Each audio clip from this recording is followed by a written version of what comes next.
So guys आज है day 11। भैया डे 11 में कुछ तड़का देने वाले हो क्या? चलो आज अपन तड़का देंगे एक स्क्रिप्ट पढ़ने का। भैया भारी शब्द यूज कर दिया वीडियो के स्टार्टिंग में ही। स्क्रिप्ट मतलब होता है स्टॉक्स। अब क्या जो लोग स्क्रिप्ट बोलते हैं वो लोग कोई भगवान नहीं है, ठीक है। नॉर्मल देखो मेरी राइटिंग भी सुधर रही है, ये स्टॉक समझ पा रहे होगे। ये होता है कंसिस्टेंसी का कमाल। एग्जैक्टली चलो आज मैं तुम्हें सिखाऊंगा कि कौन सा भी स्टॉक का इंसान नाम ले एंड तुमसे पूछे कि भाई मैं इसमें बाय करूं कि मैं इसमें सेल करूं कि मैं लेके रखा हूं भाई लॉन्ग टर्म के लिए मैं क्या करूं। अगर तुम्हारे मन में ये 3 क्वेश्चन आते हैं तो तुम साला आज की वीडियो देखने के बाद ये भूल जाओगे। चलो भैया उसके लिए क्या क्या करना पड़ता है अपन सीखेंगे उसका टेक्निकल, ठीक है। जो भी चार्ट, जैसे किसी ने बोला भाई HDFC बैंक का मेरे को बता, तो आज तुम्हारा भाई दिखाएगा HDFC बैंक में टेक्निकल करना कैसे है। भैया सिर्फ टेक्निकल से पैसा बन जाएगा क्या? नहीं बनता। हिटर्स को इग्नोर करो। चलो भैया ठीक है, तो उसके साथ क्या क्या लगेगा, फंडामेंटल भी साथ ही साथ सिखाएंगे भैया। ये इसमें के लिए अब मैं आपको पहले ही बता रहा हूँ, ना मैं बैलेंस शीट देखने वाला हूँ, ना मैं PNL स्टेटमेंट देखूंगा, ना मैं वो इतने इतने ऐसे वो अकाउंट नहीं होते डेबिट पीएट CL फीएल क्या होते हैं वो मैं नहीं करने वाला हूँ। ओके ब्रो, आपके लिए आपके लैंग्वेज में आपके टोन में समझाएंगे एंड ऐसा समझाएंगे कि साला CA भी बोलेगा इसने मेरे से बेहतर कर कैसे लिया। चलो तो उसके लिए अपन को क्या क्या लगने वाला है भाई, 3-4 चीज़ें लगेंगी। सबसे पहले ट्रेडिंग व्यू लगेगा जिस पे मैं एनालिसिस करता हूँ, जिस पे इनफैक्ट ये मैं टाइपिंग कर रहा हूँ। एकदम रॉ कंटेंट है अपना भाई, कोई हुश वुश पीछे से लाइटिंग नहीं आ रही, वो अपने बस का नहीं है भाई। अपन सिर्फ लोगों को कंटेंट देना चाहते हैं। ट्रेडिंग व्यू के अलावा तो मैं लगेंगे 2-3 इंडिकेटर। भैया कौन से इंडिकेटर, उसको कहते हैं मूविंग एवरेज, वो भी लगाना भी सिखा दूंगा भैया। वॉल्यूम्स वो भी लगाना सिखा दूंगा। और तुम्हें चार्ट एनालिसिस के लिए क्या लगेगा, डेली टाइम फ्रेम से या फिर मतलब वो, चलो वो तो करते करते डिस्कस कर लेंगे। मेन चीज़ें तो ये थी। आओ सबसे पहले चार्ट बाद में देखेंगे अपन। सबसे पहले शुरू करते हैं ट्रेडिंग व्यू में ये सब इंडिकेटर्स लगाना। चलो इसको सबको साइड में कर रहा हूँ। आपको यहाँ पे ऊपर जाना है, इंडिकेटर्स पे क्लिक करना है, सीधे टाइप कर देना जाके वॉल्यूम्स। अच्छा भैया आप आज एक काम तो भूल ही गए। ठीक है भाई, अच्छा याद दिला दिया। चलो पहले लाइक कर दो बड़े भाई, अपना प्यार दिखा दो। हाँ ठीक है, चलो अब इंडिकेटर्स पे जाओ, सीधे सिंपल सिंपल डालो वॉल्यूम्स। भैया ये आ गई वॉल्यूम्स, एस हटा दो भैया, वॉल्यूम नेट वॉल्यूम आ गई। भैया ये वॉल्यूम है, कौन सा लगा दूँ? चलो ये वाला लगा दो, ये लो क्लिक कर दिया। भैया मूविंग एवरेज और लगा ले, आपने मूविंग एवरेज लिखा था। चलो कौन सा मूविंग एवरेज भैया? एक्सपोनेंशियल लगाओ। नहीं भैया सिंपल लगाओ, कुछ फर्क नहीं पड़ता, सब 19-20 एक्सपोनेंशियल लगा दिया। इसको डालो 50 मूविंग एवरेज पे। 50 क्योंकि थोड़ा बड़ा होता है ना तो अच्छी बात होती है, ठीक है 50 डालो। भैया एक और बार मूविंग एवरेज लगाओ, EMA लो भाई। भैया अब कौन सा मूविंग एवरेज लगा रहे हैं अपन? अब लगा रहे हैं अपन 200। क्यों भैया 200 ही क्यों? क्योंकि ये बड़े बड़े मूविंग एवरेज होते हैं, मतलब इनमें स्ट्रेंथ बहुत ज़्यादा दिखती है, ठीक है। जितना बड़ा मूविंग एवरेज, और वो अगर मूविंग एवरेज स्टॉक मतलब स्टॉक्स ऊपर है उस मूविंग एवरेज से, मतलब उतना बुलिशनेस मानी जाती है। क्या मतलब भैया एक बार और समझा दो। ये 200 मूविंग एवरेज है एंड ये स्टॉक है, ऊपर है ना तो ये बुलिश है। एंड अगर ये मूविंग एवरेज होता है नीचे स्टॉक ऐसा ऐसा होता है तो ये डाउन ट्रेंड चल रहा है। इधर इन्वेस्ट नहीं सॉरी, इधर इधर अपन को बाइंग मतलब सेलिंग नहीं करनी है बहुत ज़्यादा, क्योंकि क्या होगा ना ऑलरेडी बहुत सेल हो चुका है, बाय हो जाएगा। चलो भैया इसको एक बार लाइव करके और बता देना यार। चलो हाँ बता दूंगा, कोई इशू नहीं।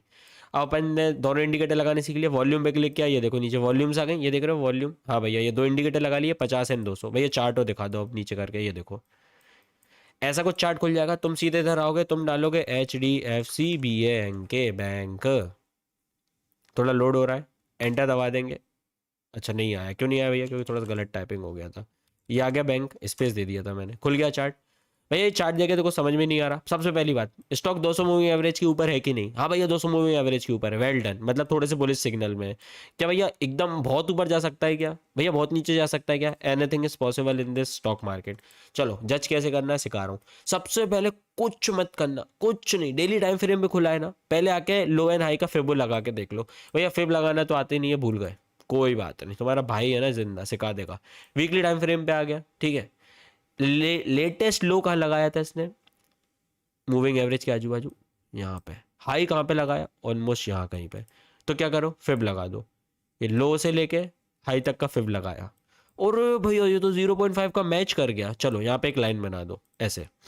भाई ये लाइन बनानी नहीं आती, अरे यार नॉर्मल लाइन कुछ भी खींच लो यार, कैसे भी कर लो, ठीक है। अच्छा भाई इस पे भी डेडिकेटेड वीडियो चाहिए, चलो बता देना कमेंट पे, डाल देंगे, ठीक है।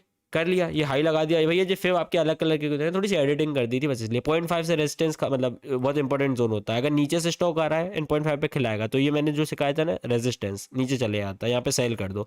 एंड अगर ऊपर से आ रहा है एंड टिप्पा खिला के ऊपर जा रहा है तो यहाँ पे सपोर्ट है, बाय कर लो। यहाँ पे बाय, इस वाले केस में सेल, सेल नहीं सेल, ठीक है।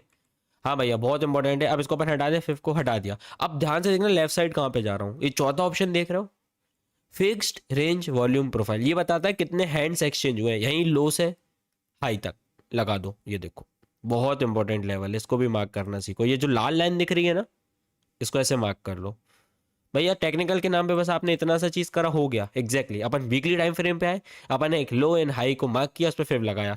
फिब पे ये कौन सा लेवल आया था, लिख लेते हैं 0.5 का फिब लेवल। ये क्या होता है भैया, इंपॉर्टेंट, मोस्ट इंपॉर्टेंट लिख देता हूँ बल्कि, ताकि तुम्हें क्लियर हो जाएगा।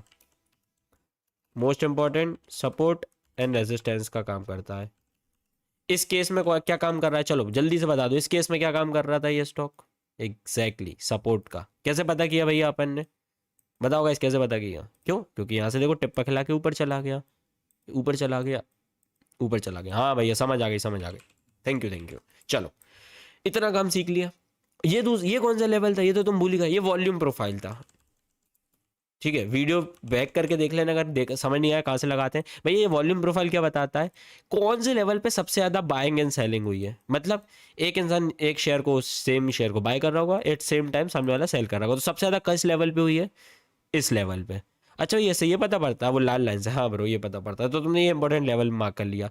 क्या मतलब है, सबसे ज़्यादा लोग यहाँ पे बाइंग सेलिंग कर रहे हैं। तो सोचो अगर यहाँ पे सबसे ज़्यादा बाइंग सेलिंग हो रही है एंड स्टॉक यहाँ से ऊपर निकल गया, मतलब क्या हुआ, यहाँ पे बायर्स इक्वल टू सेलर मान लो, एंड ऊपर निकल गया, क्या मतलब बायर्स ज़्यादा है सेलर्स है। एंड आप सबको पता है स्टॉक मार्केट चलता है डिमांड एंड सप्लाई में, और अगर डिमांड ज़्यादा है तो स्टॉक ऊपर जाएगा। मतलब एक थोड़ा सा बुलिश सिग्नल अपन को देखने मिला है साइडवेज मार्केट में।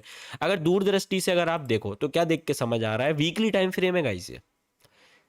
सबसे पहले थोड़े से और बड़े टाइम फ्रेम पे चलते हैं। कंसोलिडेशन देखने को मिल रहा है, देख रहे हो भाई स्टॉक कितने भयंकर लेवल पे कंसोलिडेट कर रहा है। सॉरी एक गलत चीज खुल गई, ये देखो नेक्स्ट लेवल कंसोलिडेशन। और ये मंथली टाइम फ्रेम है, मतलब कितने साल हो रहे हैं भैया, सोचो 1265 दिन, मतलब ऑलमोस्ट 3 साल मान सकते हैं। 360, 365, 365, 365, ऑलमोस्ट ऑलमोस्ट 3 साल मान लो। चलो सोचो इंसान 3 साल से कंसोलिडेट हो रहा है, ऐसे ऐसे ऐसे ऐसे ऐसे ऐसे ऐसे ऐसे ऐसे ऐसे ऐसे ऐसे। अब सोचो अगर वो एक भी डायरेक्शन में भागेगा ना भाई, आग लगा देगा भाई। लेकिन सिर्फ टेक्निकल से कुछ हो जाएगा क्या, अरे अपन लेंगे फंडामेंटल का सपोर्ट। अगर फंडामेंटल ने हाँ कर दी तो फिर भाई कोई माइकल लाल नहीं है जो स्टॉक को ऊपर नीचे हिला हुआ है। क्या बात कर रहे हो भैया, अरे यही तो बात है फंडामेंटल्स की। चलो मंथली को देख के क्या समझ आया, नोट्स बनाते हैं। एनालिसिस कैसे करना है, मंथली टाइम फ्रेम पे आए थे, सबसे पहले क्या किया था तुमने, सबसे पहले क्या किया था जल्दी बताओ। फिब लगा के चेक करा था सपोर्ट एंड रेजिस्टेंस, उसके बाद क्या लगाया था, वॉल्यूम प्रोफाइल।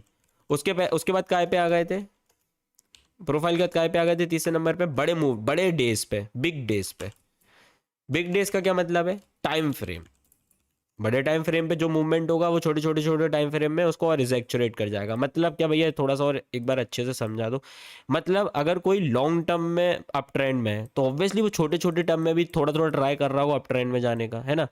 क्योंकि कैसे, बूंद बूंद से सागर बनता है ना। जैसे अगर ये एक तालाब है, इसमें अगर पानी भरना है तो कभी ना कभी एक बूंद पानी भराया होगा, फिर एक बूंद एक बूंद एक बूंद बूंद बूंद करके तालाब भर गया होगा पूरा। तो समझे, तो वो नींव क्या आई थी, छोटे छोटे अप ट्रेंड भैया। लेकिन अभी तो अपन साइडवेज है, तो हो सकता है ना आगे एकदम से बूम बम बुल रहे ना जाए।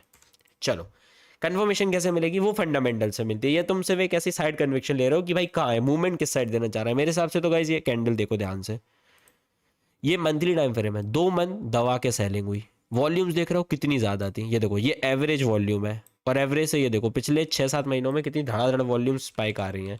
इससे क्या समझ आ रहा है, बहुत ज़्यादा बाइंग सेलिंग इस करंट लेवल पे हो रही है। मतलब अगर जब ये वाले लेवल्स टूटेंगे ना भाई, ऐसी रैली आने पॉसिबल है। चलो 2 महीने बहुत दवा के सेलिंग हुई, ये कैंडल देख के समझ पा रहे हो। लेकिन सोचो उसने एक मतलब मट्टी पली तभी ये 15 दिन में ही कवर कर दिया, क्योंकि भैया ये मंथली कैंडल है, लेकिन ये कितने की है, 15 दिन की मात्र। क्योंकि आज कितनी है, 15 तारीख, ये 15 लिखा है ना, 15। लेकिन ये कितनी थी, पूरे 30-31 दिन की। तो सोचो 30-31 दिन का गुड़ गोबर उसने कितना 15 दिन में ही कवर कर दिया। मतलब अभी थोड़ी सी बुलिशनेस देखने को मिल रही है भाई। ऐसी चार्ट पैटर्न कैंडल स्टिक पढ़ना आना चाहिए क्या, अरे कोई मतलब नहीं है, सिर्फ बुलिशनेस देखो, सब बातें होती हैं साला, ये डोजी मारू ओजी मारू क्या कर लो बोजी मारू, थोड़ी बहुत इंपॉर्टेंट होती है, बस वो सीख लेने से। हैमर हो गया, ये जो अपनी डोजी फेमस सेटअप है वो हो गया, एंड थोड़ी बहुत नॉर्मल नॉर्मल वो क्या होती है बाकी तो मेरे को नाम भी नहीं पता। अब आ जाओ वीकली टाइम फ्रेम पे। वीकली टाइम फ्रेम पे एक चीज़ समझ आई भैया, इसने अपने सपोर्ट के भी ऊपर एंट्री दे दी, है ना। यहाँ से सपोर्ट लेना था इसको, याद हो तुम्हें तो, मतलब बुलिशनेस। कैंडल देखो सबसे ज़्यादा वॉल्यूम कल के दिन आई है, विच सिंपली मीन्स कि भाई बाइंग बहुत ज़्यादा एक्टिव हो चुके हैं। एंड देखो ये जो इसका इंपॉर्टेंट रेजिस्टेंस था, याद है सबसे ज़्यादा बाइंग एंड सेलिंग इधर ही हुई है, एंड जिसने सोचो तोड़ दिया, मतलब अब क्या बायर्स ज़्यादा है सेलर्स है, मतलब we can see an uptrend. Oh my God, यही तो चाहिए था। लेकिन अब इस अप ट्रेंड का कंफर्मेशन कैसे लेना है? चलो भैया फंडामेंटल से ले लेते हैं, वेरी सिंपल। इस पर क्लिक करोगे, डालोगे मार्केट स्मिथ, हाँ भैया डाल दिया, खुल गई। यहाँ पे स्टॉक का नाम क्या डालोगे? HDFC, और ये बैंक आया, क्लिक कर दो, थोड़ा सा टाइम लेगी, चलो हो गई। भैया यार जब तक एक काम कर देते हैं यार, आओ भाई, जब तक तुम्हें एक काम करना है, एग्जैक्टली प्यारा सा कमेंट लिख दो जल्दी से, बता दो भाई अपन स्टॉक एक्सप्लोरर आर्मी ओपी है, ऐसा कंटेंट कहीं और नहीं मिल रहा है, तो प्यारा सा कमेंट लिख दो यार जल्दी जल्दी से प्लीज़। चलो हो गया, इतना भी टाइम वेस्ट नहीं करना है, पॉज करके लिख देना। हाँ, अब उसके बाद तुम आ गए थे टेक्निकल्स में डाले। टेक्निकल से तुमने क्या पता लगाया? भैया बुलिशनेस दिख रही है। सबसे पहले क्या किया? कोई सा भी चार्ट पैटर्न खोला, उसमें फिब लगा दिया। उसके बाद क्या किया? वॉल्यूम प्रोफाइल लगा दी। उसके बाद तुमने क्या किया? टाइम फ्रेम पे डेटा देख लिया, बुलिशनेस है। अब एक और चीज़ कर सकते हो इसके साथ ही साथ, एक देखो एक भयंकर रेजिस्टेंस तो मैं टॉप लेवल पे दिख ही रहा होगा, ये देखो दिख गया। इसका क्या मतलब है भैया? स्टॉक ने एक बार यहाँ से दुड़की लगाई, नीचे गिर गया, मतलब यहाँ पे क्या सप्लाई ज़्यादा है। दुड़की लगाई, नीचे गिर गया, दुड़की लगाई, नीचे गिर गया, दुड़की लगाई, नीचे गिर गया। अब एक और चीज़ नोटिस करो, ये फॉल कितना बड़ा था, ये फॉल कितना बड़ा था, एंड अब ये देखो ये छोटे छोटे फॉल है। मतलब पहले इतनी बड़ी सेलिंग हो रही थी स्टॉक्स में, लेकिन अब देखो इतनी इतनी सी सेलिंग हो रही है, एंड अब तो भाई एक बुलिशनेस है। मतलब सेलर्स धीरे धीरे बाहर निकलते जा रहे हैं। मतलब क्या हो रहा है? बायर्स बढ़ते जा रहे हैं धीरे धीरे। अपन बार बार यही समझ में आ रहा है, डिमांड बढ़ रही है, सप्लाई कम हो रही है, विच सिंपली मीन्स कि यार स्टॉक में एक अप ट्रेंड आना चाहिए। चलो कंफर्मेशन लेते हैं, सीधे आए यहाँ पे, ये चार्ट खुल गया फंडामेंटल्स का, नीचे आ जाओ। ब्यूटीफुल, ये चीज़ देख रहे हो? अर्निंग पर शेयर 2021 सितंबर से देखो, 3 साल का कंसोलिडेशन था। मैं तो कहता हूँ थोड़े और नीचे चले आओ। Beautiful bro, nothing can be more more more more greater and best than this. सितंबर 19 जब चल रहा था, 2019 जब से देखो अर्निंग पर शेयर, एक शेयर पे इंसान 11 रुपये कमाता था, एंड टुडेज द टाइम 19 से 20 21 22 23 4 साल में क्या हुआ? 21 कमा रहा है। एक पॉजिटिव ग्रोथ देख रहे हो? देखो 24 31 17 18 19 17 18 21, देखो एक अब तो भाई 30 यार बेंचमार्क तोड़ दिए, ये समझ लो। भैया सेल्स देखें क्या? आओ, इन्हें ऑलमोस्ट सेल्स, भैया इसमें किस चीज़ की सेल्स होती है? इसमें डिपॉजिट्स एंड ऑल होते हैं यार, इसको सेल्स ना लेके प्रॉफिट्स ले लो। Current account, saving account, FD वगैरह जो भी तुम कराते हो ना, गोल्ड लोन, लसन फसन, जितनी भी चीज़ें होती है सबका कंबाइंड आ रहा है, कंसोलिडेटेड है। क्योंकि इसमें देखो 2019 में कितना कर रहे थे? 32 30 31 33 का, विद इन 3 to 4 ईयर्स इन्हें 60 तक पहुंचा दिया, विच सिंपली मीन्स 30 का 60 मतलब कितनी? Double, exactly. तो मतलब एक पॉजिटिव आउटलुक है। देखो बीच में थोड़ा खराब हो गया था, सिंगल डिजिट ग्रोथ आ रही थी, but again they are back. FIIs का favourite stock, triple digit growth. ये तो भाई एक्सट्रीमली गुड किया है इनने इस क्वार्टर में। आने वाले क्वार्टर में भी अच्छा करेंगे। और डिटेल में फंडामेंटल जानना है ना, तो वो भी सीखेंगे, टेंशन मत लो। रिटर्न ऑन इक्विटी कितना दे रहे हैं? 16%। रिटर्न ऑन इक्विटी मतलब जितनी भी इक्विटी ने डाइल्यूट करके रखी है ना, उसमें एक साल में कितना कमा रहे हैं? 16%। बहुत बहुत ज़्यादा होता है भैया। कैसे? स्टॉक तो ज़्यादा मूव ही नहीं किया है ये ब्रो, एवरेज के हिसाब से इससे चलता है, समझे? ऐसा नहीं कि ओवरऑल बता रहा हो, वो एवरेज के हिसाब से। अर्निंग पर शेयर में भैया ग्रोथ है क्या? देखो 10% की ग्रोथ है, मोर देन इनफ होती है, more than enough. P ratio अगर तुम कंपेयर करोगे ना, प्राइस टू अर्निंग बहुत सही है। अगर इंडस्ट्री से कंपेयर करना आता है ना, तो तुम देखोगे ये काफ़ी डिसेंट है। चलो ये देखो भैया, इस साल तो प्रमोटर जीरो। अरे अभी वो मर्जर हुआ है ना, इसके कारण, ठीक है। ये देखो एकदम से इतना बढ़ गया, मर्जर के कारण है, तो इसको अभी इतना इतना स्किप कर सकते हो, जस्ट फॉर अभी नॉलेज के लिए। इधर से इधर तक देखो बस, देखो देख रहे हो? चलेगा भैया। थोड़ी सी कम हुई है, वो मर्जर के कारण लोग क्या शुरू से प्लानिंग कर रहे थे, इसके कारण। म्यूचुअल फंड वालों ने भैया पोजीशंस घटा दी। ओ भैया ये तो गंदी बात है, कोई चीज़ दूध की धुली नहीं होती, इसको देख के जज मत करो। देखो आखिरी क्वार्टर में एकदम से बढ़ गई मर्जर के कारण, चिल मारो। इंश्योरेंस कंपनी देखो कम कर रही है, ओ बट लेकिन ये है FIIs का फेवरेट। कौन हिलाएगा? FIIs हिलाएंगे, तो इनकी भी एस्तेसी, इनकी भी एस्तेसी। ये पोर्शन देख रहे हो बहुत बड़ा है। सबसे सही बात, अगर इंडिविजुअल रिटेलर्स भी पार्ट ले रहे हैं, तो ये देखो ये भी ग्रो हो रहा है, which is a good sign. चलो इसको और कौन कौन होल्ड कर रहा है? मेजर शेयर होल्डर देख लो, लाइफ इंश्योरेंस वाले, गवर्नमेंट ऑफ सिंगापुर, ICI वाले, मतलब सारे बड़े बड़े तुम देखोगे ना, ट्रस्टी, निपॉन म्यूचुअल फंड्स वगैरह, सब ने होल्ड करके रखा है। मतलब भाई तुम्हें पता ही यार, HDFC one of the best bank है। फोरकास्ट देख रहे हो नीचे आके तुम, ये देखो वंडरफुल फोरकास्ट। लोग क्या फोरकास्ट कर रहे हैं इसका, आने वाले 6-7 महीने जो बच रहे हैं, मतलब 1 साल मान लो, स्टॉक 17% जा सकता है। सॉरी गलती से खुल गया था वो स्टीम, बंद कर देता हूँ। चलो 17% जा सकता है, 20% जा सकता है, 24% जा सकता है। मतलब एक पॉजिटिव अपलुक दिखा रहे हैं वो, ठीक है मतलब। और ये देखो 6वां महीना जब हुआ था ना अभी 2023 में, 6वां महीना, आज से 3 महीने पहले, ये कोई निर्मल बैंक इंस्टीट्यूशनल इक्विटी होगा, इन्हें बाय की रेटिंग दी है। देखो ऑलमोस्ट, देखो जनरली सब देखो बाय की देते हैं, तो मैं सेल ज़्यादा या होल्ड, मतलब होल्ड भी कम होता है, बट देखो सेल तो बहुत ही कम दिखेगा। क्यों भैया? क्योंकि ये FII इसका फेवरेट है यार, ये लोग, इनकी औकात नहीं है अकेले कुछ कर पाए। भैया क्या यार इतना रफ बोल रहे हो? तो भाई तुम्हें हकीकत जानना जरूरी है ना। इनके टारगेट्स देख रहे हो तुम guys? Come on come on यार, बहुत इंपॉर्टेंट, बहुत ही इंपॉर्टेंट फंडामेंटल है। इन सब के टारगेट देखो 1 साल में, 2019 2019 2019 सीधे आए तुम चार्ट पे, तुमने क्या मार्क करा? तुम्हारी एस्टेसी 1900 तो कर ही लो, ये लो, ये तुमने मार्क कर दिया। इसका क्या मतलब है टेक्निकल्स में? अगर ये वाली तो लेवल अभी टूट चुकी है, रीटेस्ट करके जाए तो भी चलेगा, तो मैं एंट्री ले सकते हो। अगर ये वाले लेवल्स तोड़ता है और यहाँ पे ऐसी वीकली क्लोजिंग या मंथली, या वीकली कह रहा हूँ, या फिर मंथली कर लो या daily closing they the, just by it. ये SL, ये एंट्री, ये टारगेट, बूम, ऐसे करा जाता है एनालिसिस। भैया थोड़ा सा फंडामेंटल और देख लेंगे, ये बाय रेटिंग देख ली, ये अर्निंग, ये एस्टीमेट्स वगैरह देख लिया तो धमाधम है। बाकी नीचे तो कुछ देखने का खास रहता नहीं है। और अगर इसकी ये जो रिपोर्ट्स रहती है ना, ये तो मैं पढ़ के दिखा ही चुका हूँ पहले। इसकी लास्ट टू लास्ट वीडियो देखोगे तो वो ऐसी कुछ रिपोर्ट खुल जाती थी, वो मैंने पढ़ना बताया था, वो भी सिखा चुका हूँ। वो पुरानी वीडियो जाके चेक कर लेना। एंड ये सब करके अब तुम सीख चुके हो कैसा टेक्निकल्स का यूज़ करके क्या करना, एनालिसिस करना है। तुमने टेक्निकल्स कर लिया, टेक्निकल्स में क्या कहता है कि रिवीजन कर लेते हैं। सबसे पहले तुमने टाइम फ्रेम्स वगैरह देखे थे, बड़े से टाइम फ्रेम पे आओ, पहले मंथली पे आओ, फिर वीकली पे करो, फिर डेली पे करो, फिर अगर तुम इंट्राडे स्कैल्पिंग करते हो, जो कि तुम्हें नहीं करनी चाहिए, वो लॉस मेकिंग चीज़ें होती हैं साला, तुम्हें चोमू बनाते हैं, तो हटा दो। ठीक है, तुम लोग डेली तक आ गए। डेली का तुमने क्या किया? फिर रिट्रेसमेंट लगाया, सपोर्ट एंड रेजिस्टेंस जानने के लिए, हाँ भैया लगा दिया। उसके बाद तुमने क्या किया?